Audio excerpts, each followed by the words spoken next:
Lahat. Dito sa video na 'to, i-explain natin kung paano mag-install ng Kiosk app sa ating tablet or, cellphone. So, sundan natin yung guide na nasa site natin. So, una, discuss muna natin yung requirements. So, ang first requirements ng kiosk natin is siyempre Android device na may Android 5.0 above. So, kung yung, gamit nyo is below diyan, hindi siya puwede, hindi may install yung APK natin and hindi gagana yung kiosk app. So, ito yung number one requirement natin. So, for recommended namin is quad core para mabigay sa smooth sa user experience, and then at least 1 GB of RAM yung kailangan na na memory ng cellphone na bibilhin nyo or tablet. So, ang recommended size din ng screen is 7 inch. So, itong sa demo ko, 6 inch. Medyo okay na din siya for ano, small scale siguro, or basta kung yung design niya is maliit lang, pwede naman siya. And then, um, medyo smooth na din. Smooth kasi maganda kasi yung specs ng cellphone na 'to, eh, kaya ni-reuse ko for development and testing purpose. Anyway,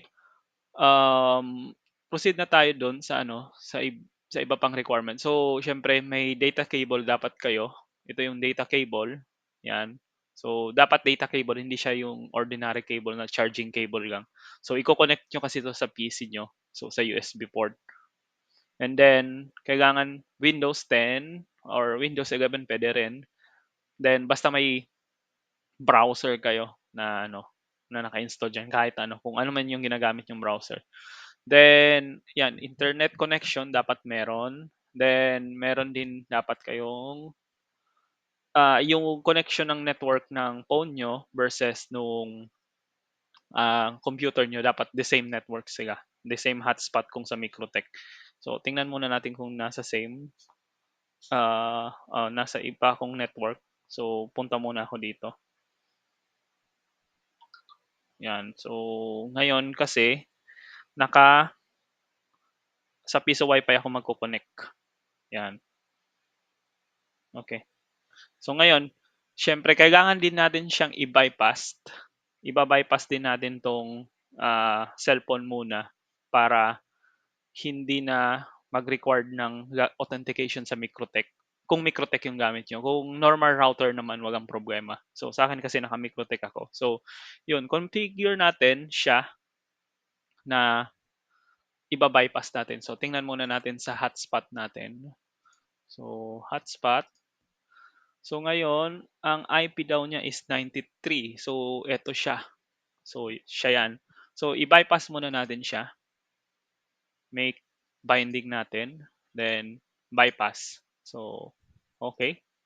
So may isang option pa, puwede ring i-static niyo yung IP address ng phone na 'yan dito sa settings ng phone niyo. So puwede niyo kasing i-edit 'yan. For example, ito, meron siyang modify network dito, 'yan. Then may dynamic at static. So puwede rin yung i-static yung IP para hindi siya mag-change. So dito sa demo ko, para madali, dito na lang sa Microtech. Dito may DHCP server. So ngayon si 86 siya, 'di ba? Sorry. Si 93 pala, sorry. 'Yan. So 93 i-make static natin. Okay? So 'yun, naka-make static na siya. So hindi na 'yan magbabago. And as well as naka-IP bindings na rin siya. So 'yan, naka-IP bindings na rin. So i-comment natin para matandaan natin. So ito ay siya na yung natin, kiosk phone. Okay? So meron na tayong so i-refresh natin kung makakapag-internet na ba 'to. 'Yan. So 'yun, okay na. So ngayon, proceed tayo sa sa mga setup na ng device. So 'yun, una daw dapat walang naka-install na or naka-login na Google accounts. So dapat dito sa section na 'to, sa user and accounts, dapat wala 'yan. So dapat empty yan. So, dapat ganito yung itsura niya. So, sa iba-ibang phone, iba-iba yung itsura. Pero dapat wala siyang account diyan ni isa. Okay? So, hindi kasi papayagan ng Android na may account ka tapos nag-install ka ng isang kiosk application. Okay, then yun, i-uninstall din natin yung mga unnecessary apps na nandyan. So, dapat walang mga kung ano-anong apps para hindi mabagal yung phone din. So, para maganda sa experience ng users natin. Then, enable dapat yung debugging. So, yun. Dito sa section na to, dito yung pag-enable ng debugging. So, punta tayo ng system, then about phone. So, dapat i-enable muna natin yung developer option. So, yung developer options kasi hindi yan nagagalaw sa phone kapag hindi niyo ginawa 'to. So, iba-ibang phone, iba-iba din yung trick kung paano mag-enable ng developer option. So, puwedeng ita-tap niyo 'tong Android version or itong build number. So, dito sa phone na 'to, ita-tap ko 'to ng siguro mga 5 beses, 1, 2, 3, 4, 5. 'Yun, sa akin kasi naka-ano na, naka-developer na. So, kaya makikita nyo, you already a developer, 'di ba? Pero sa iba, itong Android version yung i-click nyo. So, case to case siya. Depende na lang 'yan sa ano nyo. Then, yan, once na may enable, makikita nyo na dapat yung developer options dito. Yan. So, may developer options na, 'di ba? Ito na yung developer options. So, i-enable nyo yan, syempre. And then, i-checkan nyo tong USB debugging, tapos itong always prompt to USB. Tapos, itong allow ADB debugging in charge only. So, di naman to required, pero kahit itong dalawa lang, i-enable nyo. Okay? Then, after that, download muna kayo ng SDK tools. Ito siya. So, download tayo. Yan. So, sa Windows, ito. Downloadin nyo kung ano yung ano nyo. Windows yung gamit ko since yun yung available. Ayan. Ngayon, madami na. So, sige.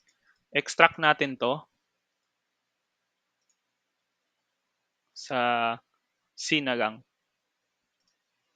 Extract natin. Pwede rin copy na lang to. Copy. And lagay ko sa C. Yan. So, meron na akong platform tools. So, ngayon, meron na akong platform tools dito sa C. So, balik tayo doon. Extract daw dito, di ba? Then, pwede kayong mag-type dito ng CMD para mag-open yung command prompt. Yan. So, ito yung command prompt. Ngayon, susundin na natin tong steps na to. Before that, downloadin muna natin yung Android app natin na nasa release folder. So, ako, meron na dito. So, hindi ko na siya da-downloadin. Meron na ako. Yan. So, suppose, copy ko na lang yan. Ilagay ko na lang dun sa platform tools para madali. Dito. Yan. So, nandyan na siya. Ngayon, mag-CCMD na tayo. Yan. So, unang command natin na gagawin is ipa-plug na natin yung USB cable, di ba? So, ito yung USB cable natin. Dapat naka-plug na yan sa PC, saka sa USB. Yan. So, yan, dapat naka-transfer files yan. Tapos, dapat yan, i-allow mo na yan. Always allow mo na para hindi siya ulit-ulit. Yan. Yan, yun. After that, ano na yan, naka-connect na yan sa computer nyo. Pwede nyo nang gawin is, para ma-verify nyo kung nandyan na, pupunta na tayo dito sa ADB devices. Yan. Diba? So, yun. Meron na tayong connected na device. So, na pwede na natin gamitin pang install ng kiosk app. So, yun. Ang sunod, mag-ADB install na tayo. So, sabi dito, mag-ADB install EPK path. So, yung EPK ko kasi nilagay ko dun sa platform tools din. Ito siya. Diba? So, pwede kong dyan na lang kaysa yung exact path. So, yan. Ganyan gagawin ko. So, enter. Yan. Okay, success. Yan. So, yun. Smooth. Naka-install na. Ngayon, yung ibang app, actually, may ganito. May pop-up na mangyayari. Tapos, kailangan yung i-install anyway. Kasi may protection yung Google Play Protect natin. Ng Google pala. Yan. So, i-install anyway nyo kapag nag-pop up man na hindi tumutuloy yung installation. Yan. And then, after that, pwede na kayong ito kasi ginawa na natin kanina. Ito na yung mag-i-static IP na sinasabi ko. So, dito, ang instruction lang dito, i-static nyo yung IP para hindi magpagat-pagat. So, sa atin, sa Microtech natin, in-static. So, okay na yon. Hindi na natin to susundin. So, sunod, dito na tayo sa open yung admin. So, bago natin i-open, syempre, dapat nakabukas na yung application natin, di ba? So, yun. Hanapin na natin kung na-install na natin yung app. Ito na siya. So, makikita nyo. Yan. Yan. So, naka-open na siya. So, ngayon, may dalawang stations na naka-display. So, access na natin yung admin. So, dito, copy natin to. Since kanina, inano na natin, binind na natin yung IP. So, 10.10.10.93. Yun. So, yan yung natatandaan ko kanina. So, okay. Yan. Okay, yun. Ganun lang. Na-access na natin yung admin after that. So, dito sa step 4. Ngayon, ang default nito is admin daw. So, yan. Login natin. Admin. Okay. And, meron ditong pag-change pass. So, first time na login, mag-change pass daw. Yan. Change pass tayo. Yan. Admin 1 muna nilagay ko. Yan. So, yun. After that, tapos na. Naka-login na tayo sa admin. Pwede nyo nang i-set up yung gateway sa sunod. So, ito, activation na to ng license dito.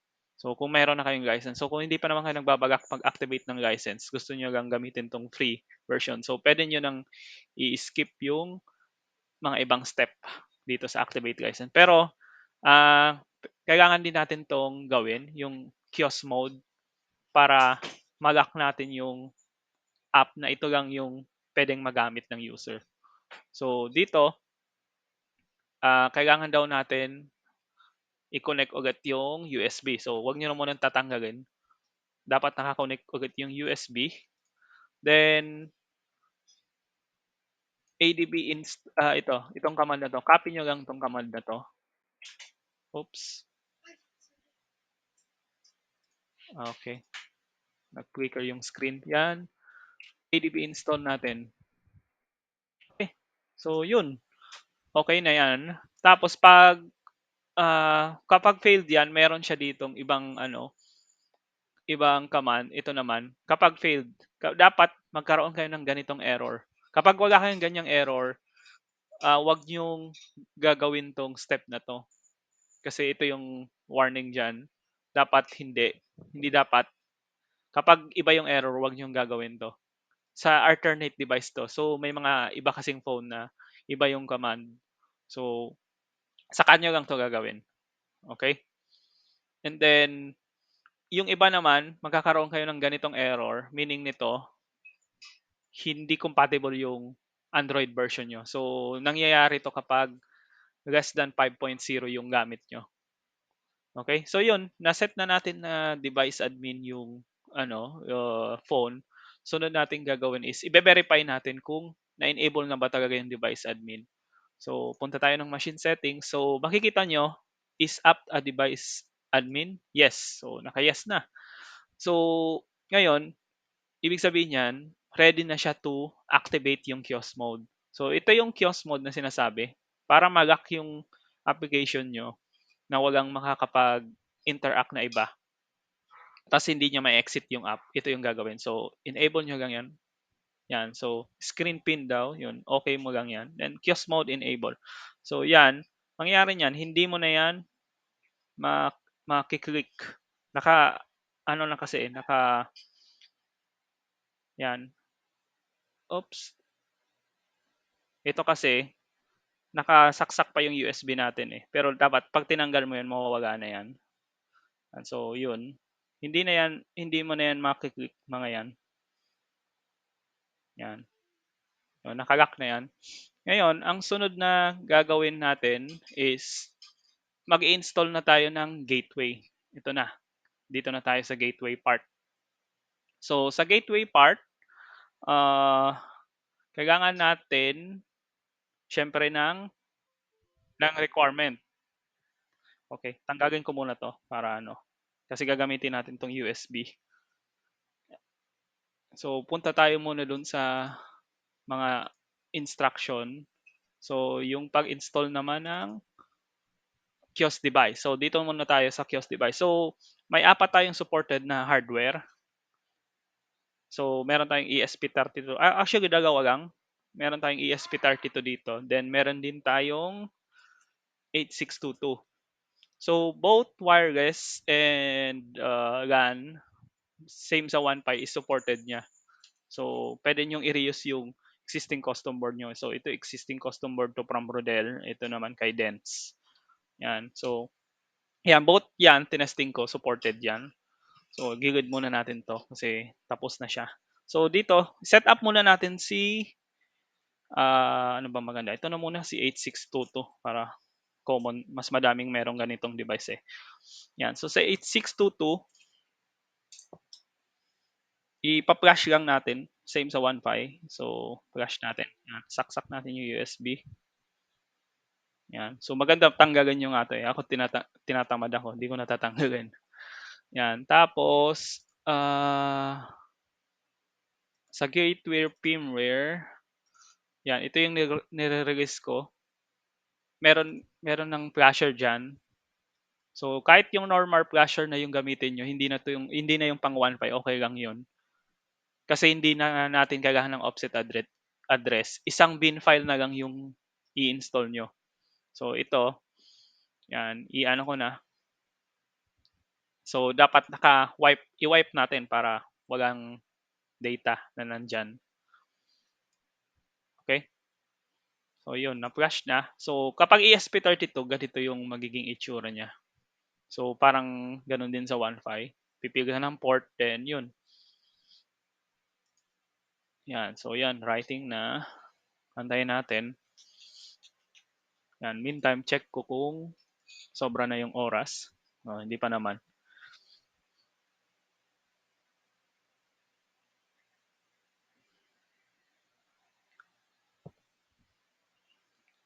Okay.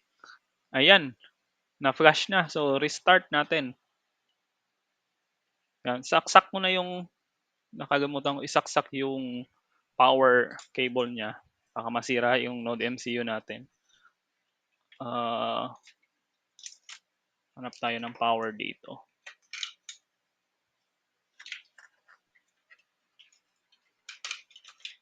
Okay, ito yung power. Saksak natin. Okay, ito na. Yan. Medyo. Ngayon, magko-connect tayo sa kiosk setup. So ngayon, madi-disconnect kasi itong camera ko. Pero balik na lang natin mamaya. So, agasin ko muna to. Yan. Punta muna tayo ng kiosk gateway. Dapat magkakaroon ng kiosk gateway dyan. So ito. So yan, connect tayo dyan.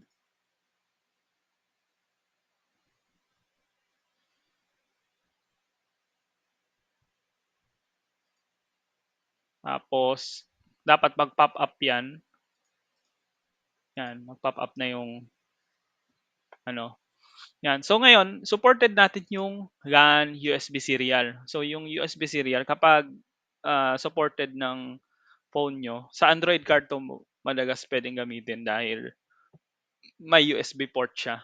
Talagang dedicated. Ito kasing mga ganitong device, wala naman. Unless OTG yung gagamitin mo, ang problema sa OTG, hindi mo pwedeng pagsabayin yung charging saka yung OTG. So, hindi siya magagamit. So, doon tayo sa ano talaga. Dito muna tayo sa wireless, tsaka LAN. So, ngayon LAN yung gagawin ko kasi naka-LAN base 'to, 'yan naka-LAN base 'yan. LAN na lang gagawin ko para ano, tapos sa MAC address, ito siya. Ta's itong API key, kayo na bahala mag-define niyan, basta parang password lang din 'yan ng gateway niyo saka ng ano niyo, para kung kumbaga security feature niya na hindi mapasok itong itong Node MCU niyo na basta-basta. So, lagyan muna natin ng ABC 123, 'yan. Or 'wag na muna para ano, madali. 'Yan, then 'yun, Wi-Fi name. So, nakikita niyo kahit LAN siya meron siyang Wi-Fi name. So, fallback kasi siya kapag halimbawa naka-disconnect yung kable, magiging wireless mode siya. So, according dito, parang gano'n yung magiging logic niya. So 'yun, gagawin ko ifo-fallback ko na lang din para safe. Tapos ito DHCP, kung static puwede niyo nang ilagay dito. So, DHCP muna tayo. Then dito LAN CS pin default lang kasi default ng Wi-Fi yung gamit natin. Okay, so submit natin. 'Yan, so 'yun magre-restart na. Ngayon, hindi ko kinabit yung kable, ngayon magwa-wireless mode 'yan 'pag ganyan. So kabit natin para ano, teka. Alright guys, continue. Naputol tayo. So ayan, so na-set up na natin yung kiosk initial setup, ngayon kabit na natin yung power ulit. Then punta tayo sa Microtech na. So, Microtech kasi gamit natin. So, tingnan natin kung anong IP yung na-assign. So, ngayon, kasi magta-try yan na mag-connect sa wireless ng up to 3 minutes. Sorry, ng LAN pala. So, ngayon, kabit natin yung LAN cable kasi magre-retry yan ng 3 minutes. So, wag na nating antayin. Masyadong matagal. So, connect natin. So, ngayon, dapat, ayun, may magkakaroon na ng connection. So, si 91. So, ay 92. Yan. Yan na yung IP ng ano natin, ng bagong gateway. Ngayon, kailangan din natin siyang i-IP binding. So, dito sa host, makikita natin si 90, 93, 92. Teka, bakit wala siya dito? 92. Baka nandito na kasi siya. So, ping muna natin. Try muna natin i-ping kung mapiping natin. 10.10.10.92. So, time out siya. So, restart natin.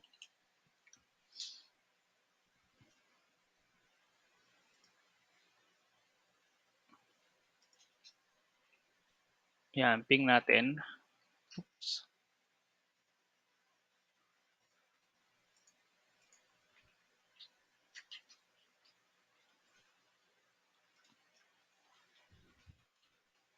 Ping 10.10.10.92.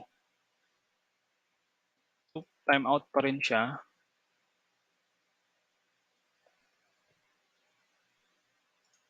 Tingnan natin sa list kung nandyan na siya.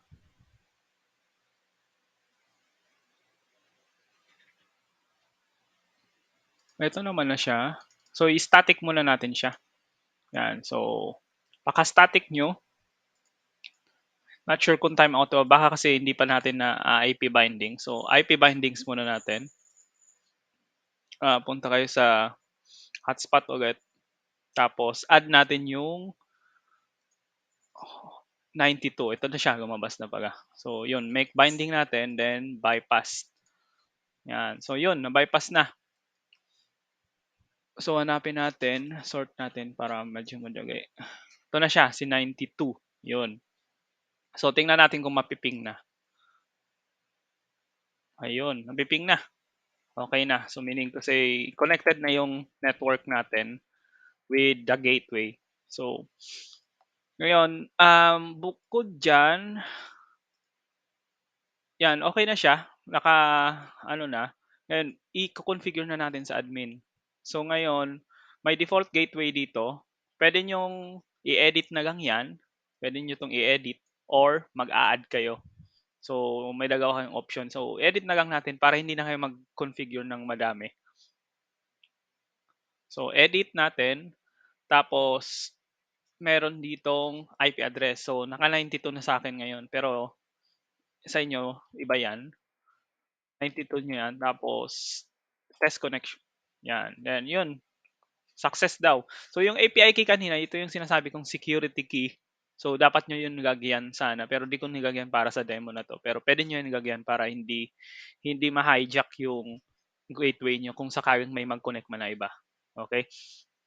So, parang API key siya ng 1.5, parang gano'n yung concept niya, okey? So 'yun, i-enable niyo 'yan, ta's save niyo na, 'yan. Then tingnan natin kung magko-connect na. So 'yan, medyo may ano siya, delay yung pag-connect. So may cycle kasi siya ng connections, 'yun, okey na, green na, oo. So meaning to say, puwede na kayong voucher station. So pero bago 'yan, tingnan muna natin yung voucher station kung nakapag-configure na siya ng tama. So pupunta kayo ng microstek settings, then tingnan niyo kung naka-set up na yung voucher station. So sa case ko kasi naka-set up na, sinet up ko kanina. Yan, 10.10.10.1, yan, username, password, yan, ABC123, then test connection mo. Yan, so since okay naman, save mo na. So nandito yung rates, yung voucher center. So explore nyo na lang yan. Nandun yun sa walkthrough video ko kung ano yung feature na yan. Yan, sige, balik tayo doon. Voucher station tayo ulit. Testingin natin. Yan, so yan. So custom amount tayo. Yan, okay na, di ba? So connected na din siya. So makikita nyo yung set pin. Wala kasi akong coin slot ngayon na extra. Pero yan, ganyan siya. Itong Cadence kasi na custom board may ganitong feature. Nagpapalit yung ilaw. Yan o. Cancel ko. Yan. Pag insert coin niya, nagpapalit. Yan. So, nag-aano din yung relay. Nagtitik din. Naka-power cut kasi yung CB niya. Okay? Yan. Okay? Yun. So, makikita nyo, yan yung voucher station. Ito yung kiosk natin. Naka-LAN base siya. So, pwede rin wireless. Yan. So, yun. The same lang siya sa ESP32, pero i-demo ko pa rin yung ESP32 kung gusto nyo. So, ito naman yung ESP32. Ito yung CB naman ni Rodel. So, yan. Tanggalin ko muna to. Magdagdag na lang tayo ng bagong gateway dito para hindi na natin i-reconfigure ulit. So, by default kasi, yung mga coin slot, yung mga ano, naka-configure na yan na magko-connect sa default gateway. Hindi siya magko-connect sa ibang gateway. So, pero pwede nyo rin yun i-customize. For example, yung coin slot nyo nasa ibang gateway. Pwede nyo ipalitan yan dito. For example, dito, palitan nyo kung may bago kayong gateway. Sa printer naman, sige, palitan nyo kung ibang gateway yung gamit. So, same sa accessories for smart charging. Kayo bahala. Kayo bahala mag-configure kung ano yung configuration na swak sa inyo. Okay, palitan natin. Zoom out ko muna para kita lahat. Yan, tanggalin natin. Wala kasi yung extra power. Yan. So, ito naman, flash natin. So, in this case, ayaw ko na ng LAN base. Ayaw ko na ng, ano, ayaw ko na ng wireless na ESP32 kasi parehas lang naman siya sa 8622. So, dito, i-demo ko yung, ano na lang, yung Bluetooth capability ng ESP32. So, si ESP32 kasi natin merong Bluetooth capability. So, kapag ginamit natin yung Bluetooth capability, hindi na need ng extra router or kung baga ibabind mo to sa Microtech, no need na. Direkta nang magko-communicate itong phone na to, itong Android device na to, papunta dito. Papunta dito sa ano na to, sa ESP32 na to. So yun yung ipa-flash natin. Sige, ano natin, demo natin. Okay, ngayon, naka-custom board kasi siya, tas may mga LAN base pa. Yun lang yung medyo ano, pero maganda sana yung, pwede naman yung tanggalin kung ano, kung talagang Bluetooth connection yung isa-set up nyo. So, yun, sa gateway firmware, meron ako doon ESP32 Bluetooth, di ba, na doon sa release ko, sa 1.1 pataas. So, doon siya available. So, ngayon, i-flash natin siya. Flash natin siya. So, ito yung start flash. So, same din siya sa run mode. Okay, i-ano natin, i-run anyway. Then, COM3. COM3 yung port ko. Okay. Ngayon, kita nyo nagbi-blink lang siya. So, pindutin nyo itong boot para mag-flash siya. Yan. May mga ibang ESP32 kasi na need nyong i-click to or ano, pindutin, i-hold para lang mag-flash. Okay?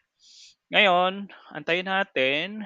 Tapos, unlike ng ESP32 or E8622 na network mode siya, ito, hindi mo na need mag-initial setup. So, automatically, ang gagawin mo is, isasaksak mo na lang to. Yan, saksak natin. Yan. Diba? Nakasaksak na siya. Ngayon, i-off muna natin yung kiosk mode kasi hindi natin mapipindot yung kung ano-ano dyan. Off muna natin. Yan. Pagka-off nyo, yan. Punta ulit kayo sa settings. Okay, hindi makita pala, sorry. So yan, punta ulit kayo sa settings. Punta kayo ng Bluetooth. Ay, sorry, hindi to. Yan. Pwede kayo mag-search dito. May search bar dyan. Yan. Ito ka sa akin, meron na. Kabisado ko na. Bluetooth. Yan. Ngayon, hanapin nyo kung sino yung device na yon. So, sa akin kasi may mga naka-pair na dyan dati. Pero ito yung bagong device ko, which is si Kios Gateway 75C. Yan. So, yan. Connect ako yan. Ipe-pair ko yan. Yan. Pagka-pair, pair nyo. Yan. Pagka-pair nyan, 5C, ito na siya, di ba? Si 5C, 5, ay 7D5C. Yan. Ngayon, punta kayo ng gateway ulit. Yan, naka ano na siya. So ngayon, try natin mag-add. So sabihin natin ESP32 Bluetooth. So baga kayo magpangalan yan. So punta kayo ng Bluetooth. Ngayon, si 75C siya, di ba? So yan, gagawin nyo, bago kayo sa kiosk app, dapat naka-ano siya ulit. Bagat nyo na lang ulit. Ngayon, test connection nyo. Yan. So, gateway connection successful. So, pwede nyo nang i-enable yan and then save. Okay? So, ito na yung bagong Bluetooth device natin. Ito na siya, si ESP32 na. So, naka-Bluetooth mode na yan. So, ngayon, tingnan natin. Yan, naka-offline na kasi yung ano. So, antayin natin to. Yan, green na siya. So, green na yung connection niya. So, meaning to say, pwede nyo nang gamitin siya as, custom board na. Itong feature na to. So, same thing, ma-edit nyo din yung mga pins niyan. Yan, mga pins. Yan, naka-default siya kasi sa ESP32 natin. So, ito siya. Set pin, tapos may triggered port. So, yan, firmware version, naka 1.1. Yan. So, yun. Ganun lang siya. Ganun lang yung ano niya. Ganun lang yung setup niya. So, ngayon, pwede mo nang i-change yung coin slot. For example, gagamitin na natin, imbis na default gateway na, ito na. So, save na natin. So, kapag nag-insert coin ka dito, ang gagamitin niya na, ito na. So, ito kasi kay Rodel, walang relay. Siya, ito, naka-transistor ata to, naka-MOSFET type. Yan. So, yun. Ganun lang siya. Ganun lang yung pag-setup ng gateway. Hindi naman ganun ka-complex talaga siya. Ano lang. Okay? I think yun lang sa video na to. Yung mga features ng system is doon na siya sa walkthrough video natin. Okay? Yun lang. Good day guys sa inyo lahat. Bye-bye.